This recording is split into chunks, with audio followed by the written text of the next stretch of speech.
Lise un problème que tu as, une situation que tu as, soit qui est connue ou soit qui n'est pas connue.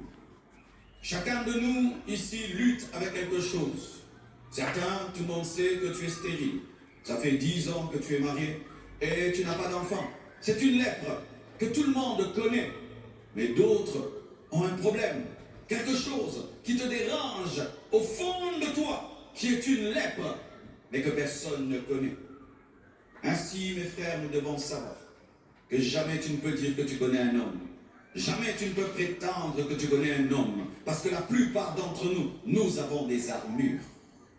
Aujourd'hui, Dieu veut résoudre ton problème le plus compliqué. Le Seigneur veut résoudre le problème qui te fait pleurer. Le Seigneur veut résoudre le problème qui te fait agoniser. Le problème qui change tes échecs en triste, tes victoires en tristesse. Ce problème qui est une contradiction dans ta vie où tu te dis, mais comment je vis ça? Mais je vis aussi ça. Le Seigneur veut toucher cela. Le Seigneur veut toucher cela. Le Seigneur veut toucher cela. J'ai reçu un message afin de conduire un homme vers la solution.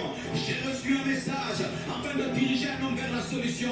J'ai reçu un message afin d'aider un homme à parvenir à la pureté. Dieu veut te donner Naaman, un corps de jeûne, une peau de jeûne, mais tu dois suivre le processus. Qu'est le processus? Le processus. Lorsque Dieu veut changer la vie d'un homme, il amène dans une école.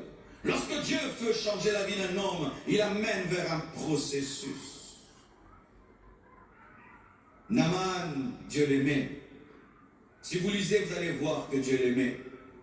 Et Dieu voyait que Naaman était malade. Mais il priait Rimon, il priait des idoles. Et Dieu ne pouvait pas le guérir tant qu'il était idolâtre. Et Dieu se disait, comment je veux faire pour guérir Naaman? Lorsque tu as un problème, sache que Dieu a un souci. Comment il va te sortir de ce problème? Oui, Dieu cherche comment il va te sortir de ce problème. Et aujourd'hui, il va te donner la solution. Comment tu sortiras de ce problème? Oh, lorsque tu te soucies, Dieu se soucie. Et Dieu est en train de mettre en place des stratégies pour te sortir de là. Et tu sortiras de là. Et tu sortiras de là. Donne-moi la main, je vais te parler.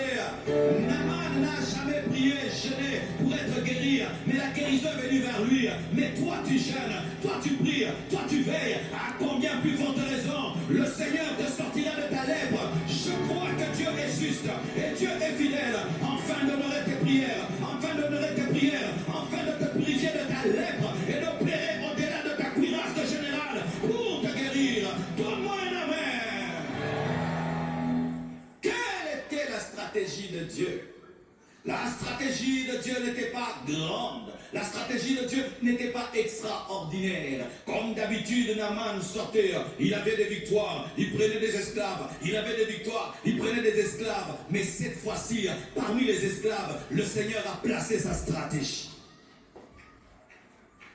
Il est allé prendre en captivité une juive, mais elle n'était pas normale. Elle avait une révélation, la révélation de la puissance de Dieu, la révélation de la guérison. Et il prend cette fille, il en fait l'esclave de sa femme. Cette fille est en train de servir la femme de Naaman, mais remarque qu'il est lépreux. Est en train de servir et remarque qu'il est lépreux. Et cette fille, malgré qu'elle est en captivité, manifeste de la compassion. Quels que soient tes problèmes, traite les problèmes des autres. N'attends pas être libéré de la captivité pour aider les autres.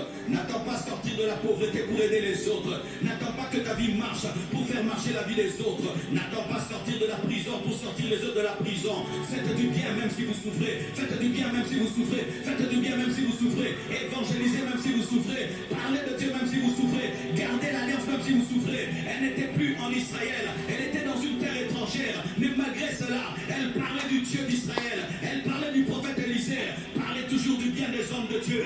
Parlait toujours de Jésus-Christ. Car Élisée aussi représente Jésus.